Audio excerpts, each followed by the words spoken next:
हमारे साथ टी राघवन जुड़े हुए हैं। राघवन, प्रधानमंत्री मोदी को अब यहाँ से इसरो जो सेंटर है वहां पहुंचने में कितना वक्त लग जाएगा? उसके बाद आपसे एक सवाल हम जरूर जानना चाहेंगे जिसको पहले पूछा था देवेंद्र ने, उस पर हम चर्चा करेंगे। लेकिन बहरहाल तो आप ये बताइए कितना वक्त लगेगा प्रधानमंत्री मोदी को इसरो सेंटर जाने में?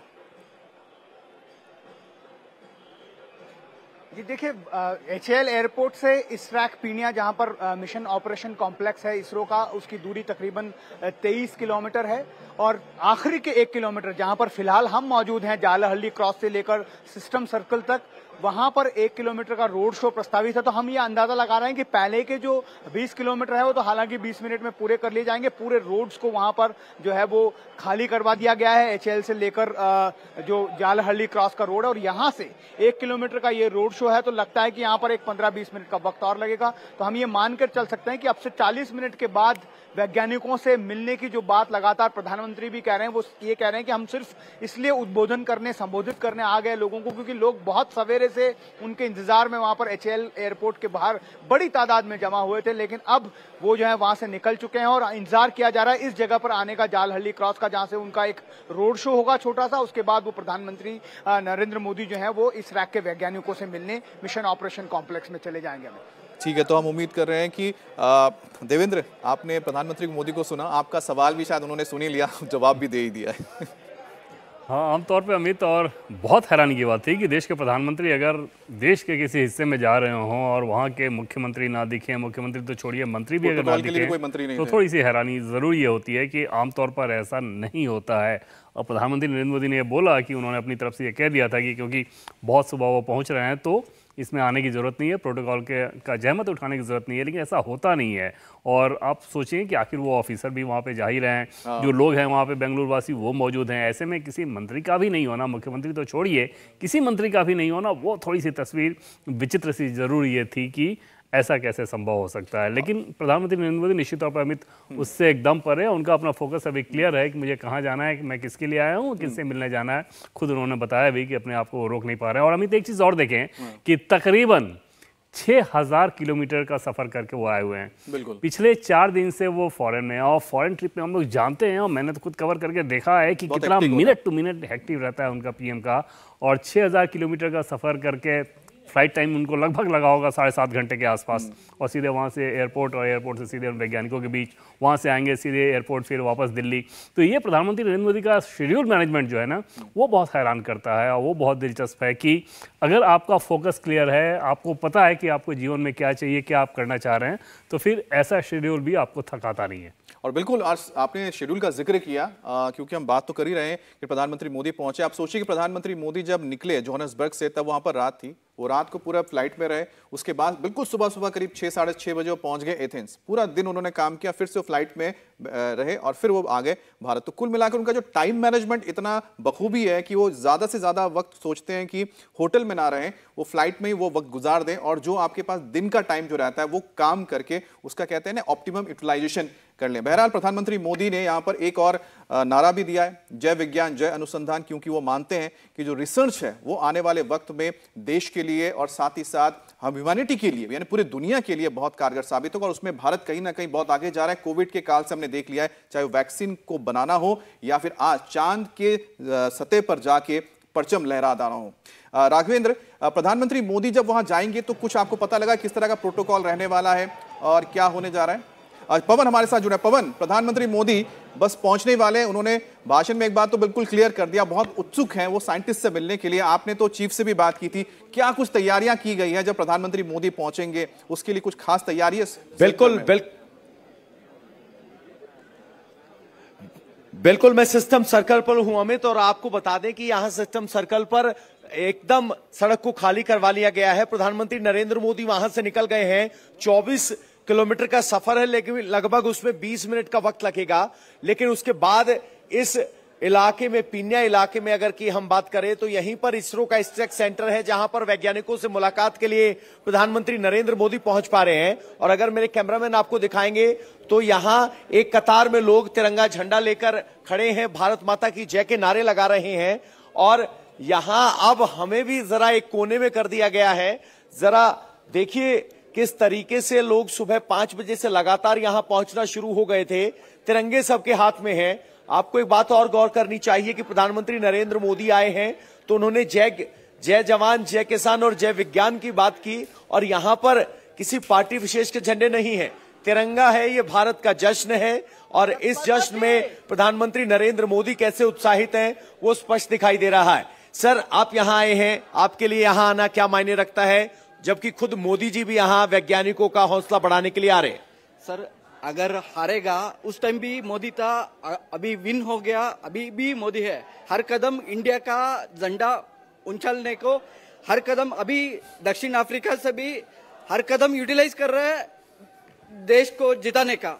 देश को जिताने के लिए मोदी जी ये कह रहे हैं कि जब चंद्रयान 2 विफल हुआ था तब मोदी थे, तो आज जब जीत हुई है तब मोदी जी को क्यों नहीं होना चाहिए। और इसीलिए आप बड़ी संख्या में लोग यहां पहुंचे हैं और सबकी निगाहें इस सड़क पर टिकी है, कब प्रधानमंत्री नरेंद्र मोदी का काफिला सामने दिखाई देगा। अच्छा पवन, क्योंकि आपने तो बात की है इसरो के चीफ से, मिस्टर सोमनाथ से, तो उनसे जब बातचीत हो रही थी और जब उनको पता लगा कि प्रधानमंत्री मोदी खुद पर्सनली आके तमाम लोगों से मिलने जा रहे हैं, उनसे मुलाकात करेंगे, तो उसके लिए क्या, किस तरह का रिएक्शन उन्होंने दिया और किस तरह की तैयारियां सेंटर में की गई हैं? जी बिल्कुल, मैंने उनसे पूछा था कि क्या प्रधानमंत्री नरेंद्र मोदी आ रहे हैं, और उन्होंने कहा कि हम उनका उत्सुकता के साथ इंतजार कर रहे हैं। वो तस्वीरें भी हमने देखी थी जब 2019 में चंद्रयान 2 के दौरान प्रधानमंत्री नरेंद्र मोदी इसी मिशन कंट्रोल सेंटर में पहुंचे थे। एक बार फिर जब वहां पहुंचेंगे तो doctor S Somnath, ISRO chairperson, वो उनका स्वागत करेंगे। के शिवन भी साथ में होंगे, जिनके कंधे पर हाथ रख के पिछली बार प्रधानमंत्री नरेंद्र मोदी ने ढांढस बढ़ाई थी। इसके अलावा 150 के आसपास वो वैज्ञानिक होंगे जो चंद्रयान 3 मिशन में शामिल थे। तो प्रधानमंत्री नरेंद्र मोदी पिछली बार जब आए थे तब चंद्रयान लॉन्च हो रहा था, लेकिन अब जब आ रहे हैं, जब चंद्रयान 3 की सफल लैंडिंग हो चुकी है, तो ऐसे में प्रधानमंत्री नरेंद्र मोदी के पास वक्त होगा वैज्ञानिकों से बात करने का, जो पूरी चंद्रयान 3 की टीम है उससे मुलाकात करने का, प्रोजेक्ट डायरेक्टर से बात करने का। तो ये वैज्ञानिकों के लिए भी गर्व की बात है कि देश का सर्वोच्च पदस्थ अधिकारी, या कहें कि सर्वोच्च अधिकारी प्रधानमंत्री नरेंद्र मोदी और खुद यहाँ कि खास बात यह है कि प्रधानमंत्री मोदी ने, उनके लिए गर्व की बात है और सबको इसका लम्हे का इंतजार है। और बिल्कुल देखिए, प्रधानमंत्री मोदी ने अपना इतना बिजी शेड्यूल में भी वक्त निकालते हुए और इतना सफर करने के बावजूद सीधे उन्हीं के पास पहुंच रहे, साइंटिस्ट के पास पहुंच रहे हैं, तो ये बताता है कि प्रधानमंत्री मोदी कितना रिस्पेक्ट रखते हैं देश के इन साइंटिस्ट के लिए। और साथ ही राघवन जुड़े हुए। राघवन, प्रधानमंत्री मोदी जब जाएंगे, अगर आपकी बात हुई होगी सेंटर में, क्या प्रधानमंत्री मोदी वहां से लाइव मॉनिटरिंग भी देखेंगे, किस तरह से जो विक्रम लैंडर है और साथ ही साथ जो प्रज्ञान रोवर है वो किस तरह से काम कर रहे हैं, ये तमाम चीजें प्रधानमंत्री मोदी जाकर देखेंगे, उनको दिखाया जाएगा? जी बिल्कुल, देखिए तय कार्यक्रम के हिसाब से जब उनको रिसीव किया जाएगा इसरो चेयरमैन के जानिब से, और कुछ फॉर्मर चेयरमैन को भी स्पेशल इनवाइट किया गया है, उसके बाद ये बताया गया है कि मिशन ऑपरेशन कॉम्प्लेक्स में सीधे प्रधानमंत्री नरेंद्र मोदी पहुंचेंगे। वहीं से अभी चंद्रयान 3 की मॉनिटरिंग हो रही है। जैसा आपने बताया, लैंडर विक्रम और रोवर प्रज्ञान दोनों ने वहां पे साइंटिफिक एक्सपेरिमेंट शुरू कर दिए हैं। हो सकता है कुछ नई तस्वीरें भी प्रधानमंत्री के सामने दिखाई जाएं, क्योंकि अब लगातार संपर्क में हैं और जिस तरह का वहां से डाटा भेजा जा रहा है चांद की सतह से, जो मिशन ऑपरेशन कॉम्प्लेक्स में वैज्ञानिक बैठे हैं, उसका लगातार एनालिसिस भी किया जा रहा है और कई सारी नई तस्वीरें वहां से सामने आ रही है। तो हो सकता है कुछ नई तस्वीरें प्रधानमंत्री को प्रज्ञान रोवर और विक्रम लैंडर की दिखाई जाए।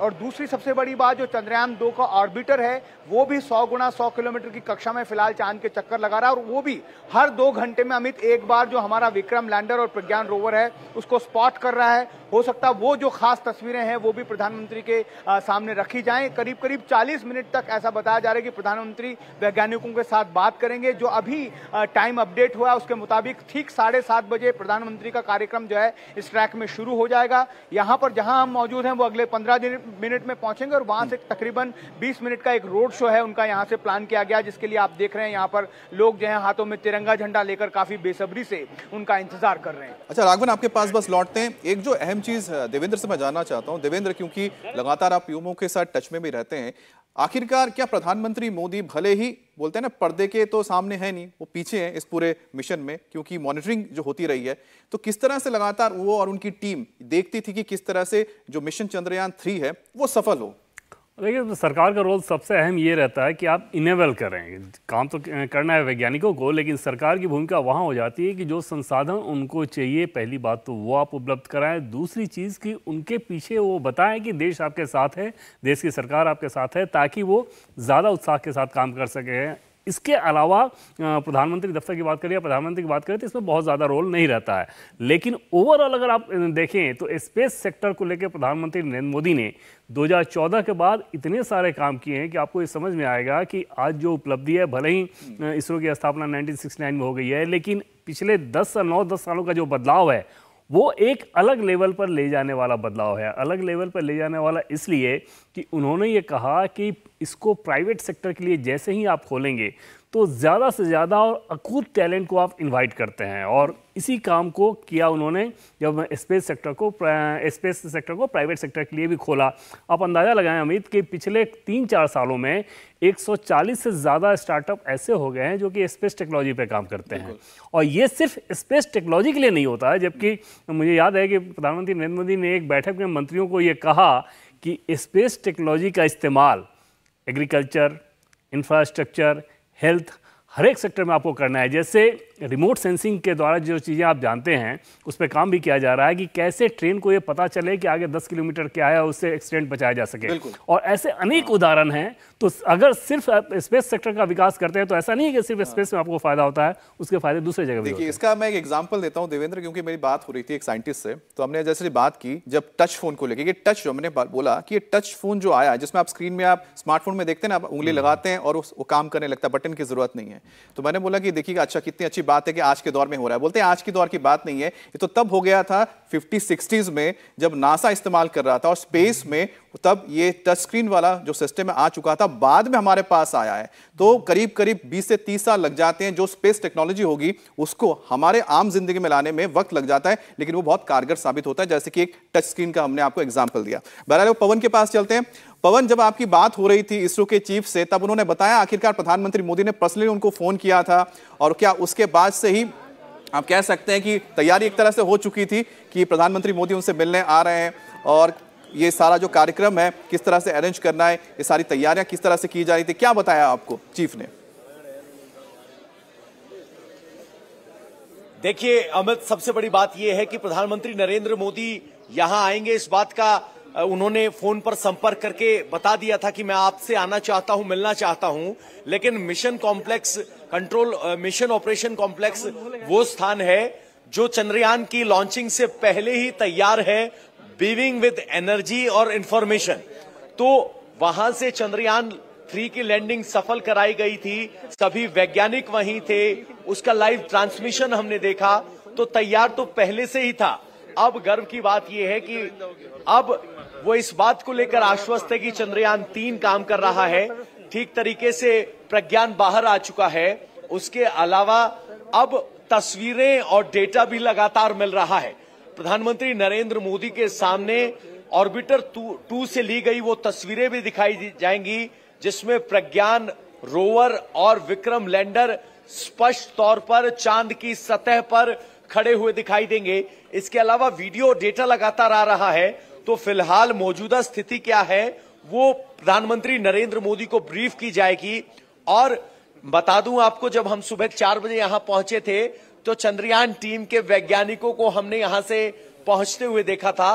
तो लगभग 5 बजे से पूरी टीम यहां इसरो के ISREC सेंटर में मौजूद है और बेसब्री से उस लम्हे का इंतजार कर रही है जब प्रधानमंत्री नरेंद्र मोदी पहुंचेंगे और उनसे संवाद करते हुए नजर आएंगे। इंडिया टीवी हर वक्त हर जगह डाउनलोड करने के लिए सर्च करें India TV news Google play store या ऐप स्टोर पर।